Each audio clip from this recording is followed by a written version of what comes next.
All right, we're going to do a speed course tonight in websites and web usability. So about 8 years ago, when I decided I wanted to not be on the client side doing marketing and hang out a shingle, I had a client that was crazy enough to ask me if we could do their website for them.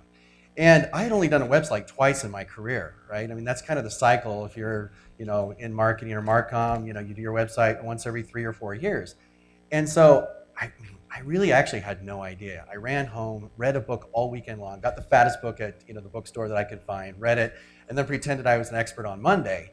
And unfortunately, the client gave us the business. The site is still out there. It's embarrassing. And I once in a while go there just to feel bad about myself and see how terrible the website was. In the meantime, we've learned a lot. And I have come to gain a huge respect for something that I was a little cavalier about earlier in my career. And so I'm hoping to kind of give a taste for what we've learned at Carbon8. The websites we're doing today are so much better than the sites we did even 3 or 4 years ago. I don't apologize if you're my client then, but come to us now, it'll be even better. So I guess I don't have to go over there, do I?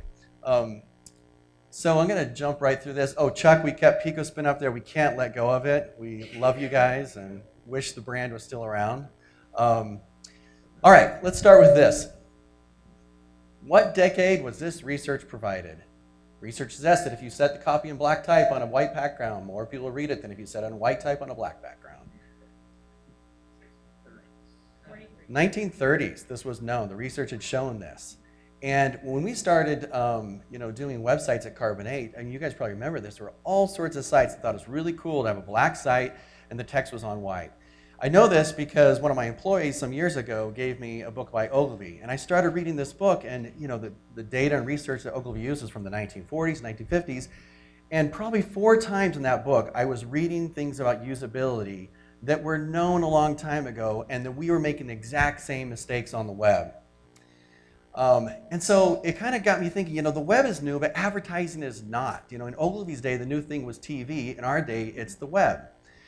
And one of his quotes I loved was, because I almost think to some degree we can all be victims of thinking like this, is, he says there's been lunatics on the fringes of advertising business.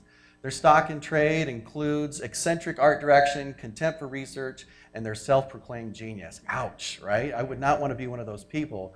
But I have to admit, at times, I think, we have been when we don't really have the respect that we should for the art and the science of what we're working with. And this is, something we live by at Carbon8. It is, if it doesn't sell, it's not creative. I don't care how beautiful your website is. If you are not getting customers in the door, it's not creative. It's beautiful, it's aesthetically pleasing, but it's not creative, at least not in the context of what we're trying to do as marketers. So here it is. I mean, is this website creative? The answer probably is yes. I'm just shocked they haven't changed after all these years, but the site works. And how is it creative? It is so easy to find what you want. You don't have to log in. There's no barriers. There's no gates. It's just a find stuff love fest, right? So this is the cycle that we have observed or we hear from our clients over the years. And at any given time, probably right now at Carbon8, we're working on probably 10 websites for our clients. And so this is what, and you might have experienced this. We need a website. Oh, and by the way, it has to be done in 4 months, right? Of course, all of a sudden it has to be done in 4 months. So you launch the website, and wait a minute, we need more traffic. Great, so let's start, engaging in tactics to bring in more traffic to our website. Oh, whoops, they're not converting. Dang it, well, what's wrong? Oh, the website's wrong. Oh, maybe we should redesign the website, says the new marketing director, right? So this cycle, we would love to take everyone out of, right? And today we can't talk about everything that goes into the website. We did a little word cloud with just, all the things that go into it, the technologies, the usability, the content management system, lead generation. I mean, it just goes, there's really so much that goes into a website and thinking about it, especially if you're doing it right. We're going to focus a bit more on usability, okay? That's not very usable. Game of Thrones. Who likes it? Come on. Yeah, right, okay. Love this chair, right? I want this chair, but would I watch a movie in it? I doubt it, right? So let's go and talk about websites and see if we can't tonight. I can give kind of a glimpse into the type of respect or ideas or ways to think about a website that might actually really transform that website success. So what does the web research tell us? There's so much of it out there.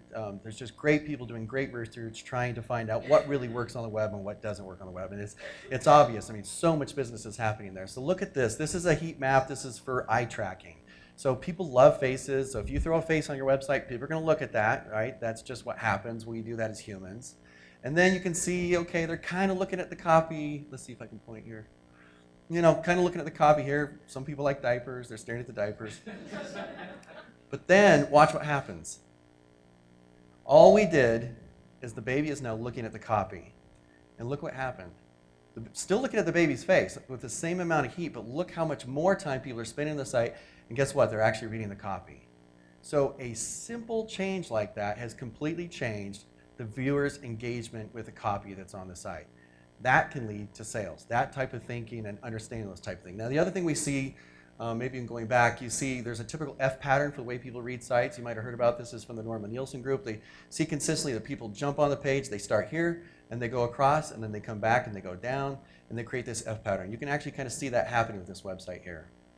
So, if you think about your users on your website that are potential buyers, what is the number one thing they are looking for? Anyone want to guess? What's the number one thing that users are looking for when they land on your website?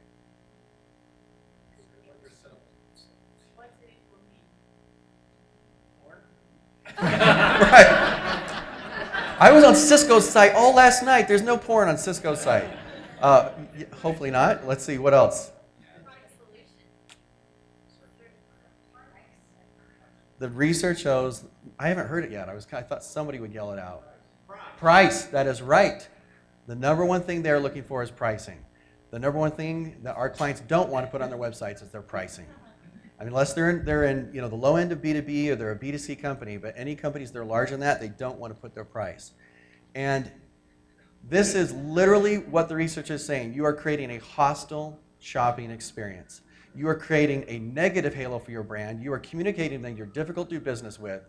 And the researcher, again, it's Norman Nielsen, says that this is the number one thing that has been proven over and over that his clients resist the most, and they don't believe him. They won't believe that somebody looking to buy, where's Integra, looking to buy an Ethernet connection for $5,000 a month is going to go to another provider simply because they can't find price on your website.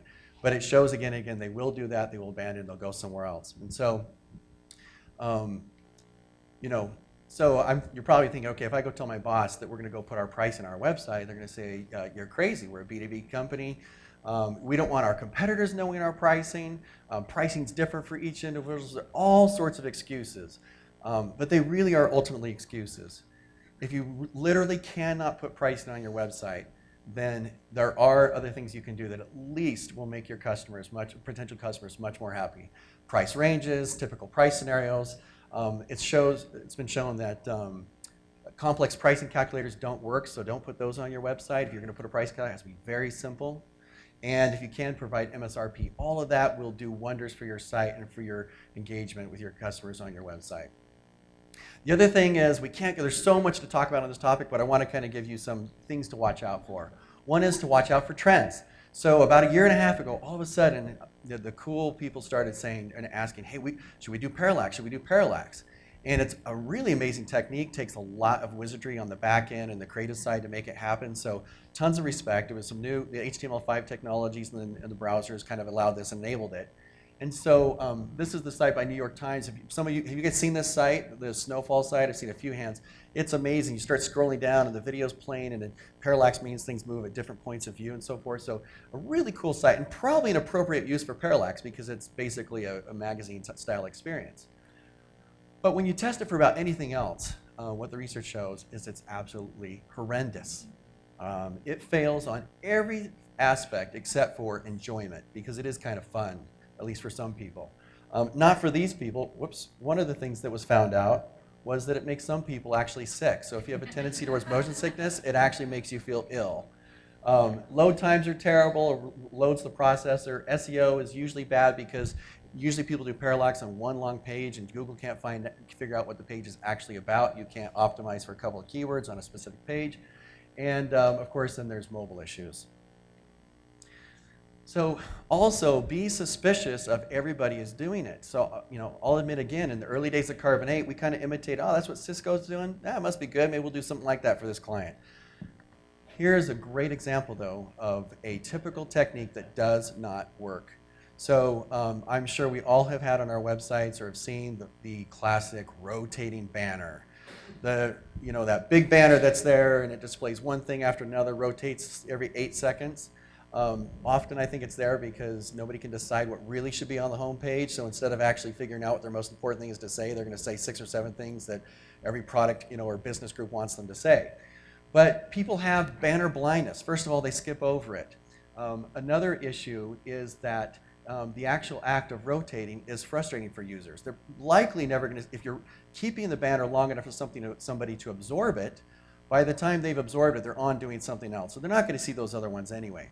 Then let's imagine that they actually do come back and they start paying attention to your banner. And right then, you rotate the banner. An absolutely frustrating experience. You've probably been there where you start to get ready to click on it and, oh man, where did that thing go? So one study showed that on a university website, the banner was clicked 0.1% of the time for all visitors. So don't do it. Even though everybody else does it and Cisco does it, don't do it. The other thing you're probably being asked for all the time by your bosses is, show me the conversions, right? What are the conversions? Well, there is a real science to this, that again, that little things make a big difference in getting people to actually hit that wonderful, most exciting submit button. And let's take a look at Basecamp. Basecamp's an interesting company in project management. They actually grew up as an advertising agency and then switched over to this. So hopefully they do things well. I actually think they do. Whoops. And look at this. They followed the F pattern. So here's a great headline, right? Really simple. I comes over here to this nice testimonial from a woman who looks like she's just like you and me. She's not perfect. She's beautiful, but she's not perfect. I love it. And then right here, the sign-up form. Another thing is we often talk about putting out great content so people will engage and give us their information. Another thing we tend to do is we put these firewalls up, we put blocks up in front of the content. Again, not a good idea. It breaks the principle of the web and just of life in general, reciprocity. Give a little before you ask. And so the best technique for this is not to put this up and put this wall and say, hey, you want this awesome stuff? You don't really know what it is. It's awesome. Hit this button. The best thing to do is actually provide them some content. So if it is a white paper, give them a summary. Give them pieces of it. Give them enough that's actually valuable in and of itself and then say, you liked this, didn't you? You want some more? Now click here. So this has been shown again and again to be problematic. And it's not good from an SEO perspective. You put your content behind walls, Google can't find it. Chuck, you don't like that, right? Content behind walls for inbound. Little things too, again, don't assume what's common is actually right. So this is, you guys have all seen this, you're going to the forum and it has these red things. It's required, required, required. Well, guess what? If you did your forum just like this, you're going to get more people to click it. People don't like to be told what to do, and actually people are more willing to give you things freely. So this way, believe it or not, this actually gets more people to fill out that field than this does. This also gets more people to actually fill out the form than saying things are required. Another one, just it's been shown that if you have a form, the way to do it is not like this. The eye has to go back and forth. You want to do it like this, text on top. You see a lot of times people putting text inside the box. Well, as soon as you click on it, it goes away. I actually had this happen today on a site, and it made me angry. All right, so this is the way to do it. Also, where should the button go? These things are, again, shown to actually make a difference. You want the clicks, you need to follow these principles. So the button should go right where the user's eye was going. So in single column, they just finished right here, typing their password, create account. In 2-column layout, they're going to finish right there. So you want to put the button where the visual path ends. We're jumping around, but I thought it'd be kind of fun just to go through a number of things. One of the things that's kind of changed is screen resolution. People talk about below the fold, and there still is some importance to the above the fold experience. What that is all over the place these days. If you look at the screen sizes that are out there, I'll jump to this slide in a second. But you can see that almost everybody today is up to 1024 by 768. And that's what we use at Carbon8 as our basis. We use that as, the 1024 by 768 is where we gauge the below the fold experience. But research has also shown that with scrolling on the mouse and so forth, people are very comfortable scrolling down. And what they need is cues to tell them that there's more content. So below the fold's not such a big deal as it used to be.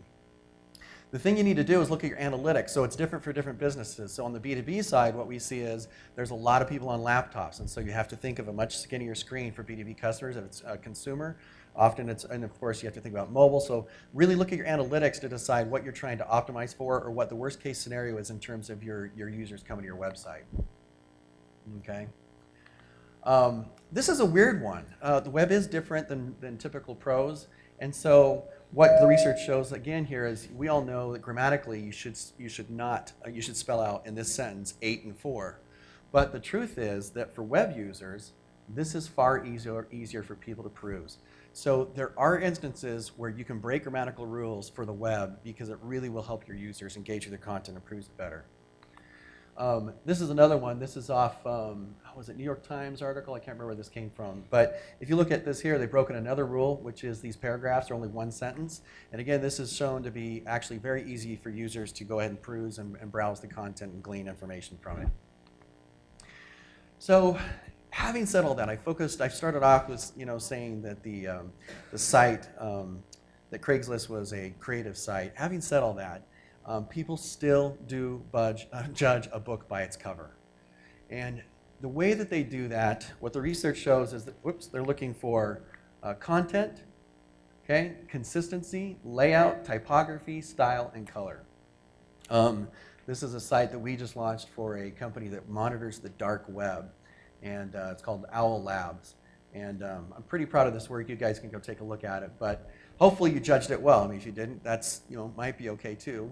But people do pay attention to that. I just think that historically we've paid far more attention to that. Isn't the site beautiful? Is different than isn't the site successful?